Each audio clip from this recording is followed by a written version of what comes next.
मुंबई महापालिका निवडणुकीच्या तोंडावर उद्धव ठाकरेंना मोठा धक्का बसलाय। ठाकरे सेनेतील तेजस्वी घोसाळकरांनी भाजपात प्रवेश केलाय। भाजपचे मुंबई अध्यक्ष अमित साटम यांच्या उपस्थितीत त्यांचा पक्षप्रवेश झालाय। गेल्या काही दिवसांपासून तेजस्वी घोसाळकर ठाकरे सेनेत नाराज असल्याची चर्चा होती।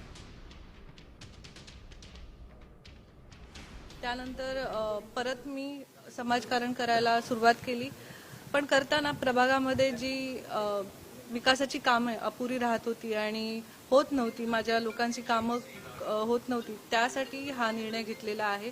खरं तर ठाकरे कुटुंबांना सोडण्याचा खूप कठीण निर्णय होता, कारण ते एक माझं परिवार होतं आणि खरं तर त्यांच्याबरोबर मी अखेरपर्यंत माझे ऋणी राहीन, कारण त्यांनी मला एक नवीन ओळख दिली, नवीन चेहरा दिला, त्यामुळे त्यांना मी नाही विसरू शकत। पक्ष सोडताना उद्धव साहेबांशी काही बोलणं झालेलं होतं का? केलेलं आहे की ऋणानुबंध राहतील, निष्ठा मी कायम राहीन, मात्र काही कठीण काळाने तुम्ही निर्णय घ्या, अगदी की तुम्ही बोलात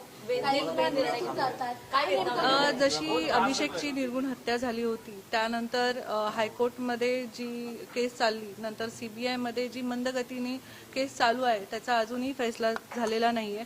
त्यामुळे मी जेव्हा देवेंद्र फडणवीस साहेबांना भेटली, हे आमचे बोलणं झालं की लवकरात लवकर सीबीआयला सांगून ते निर्णय घेतले जाईल आणि जी केसचा निकाल आहे ते निकाल न्याय मिळवून देण्यासाठी मुंबईची सुरक्षा आणि मुंबईचा विकास आणि त्याचबरोबर हिंदुत्व या रस्त्याने आपलं भविष्याची राजकीय वाटचाल पुढे नेण्याचा निर्णय तेजस्वी अभिषेक घोसाळकर यांनी घेतलेला आहे आणि हिंदुत्वाचाच भगवा झेंडा या मुंबईच्या महानगरपालिकेवरती फडकून भगवाच फक्त मुंबई शहराची सुरक्षा ही खडवू शकतो, मुंबई शहराला सुरक्षित ठेवू शकतो, त्याकरता आज त्यांनी भारतीय जनता पक्षामध्ये प्रवेश केलेला आहे।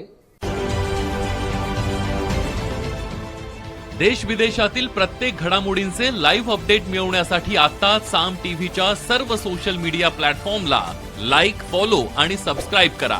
तसंच सर्व नोटिफिकेशनसाठी बेल आयकॉन प्रेस करायला विसरू नका।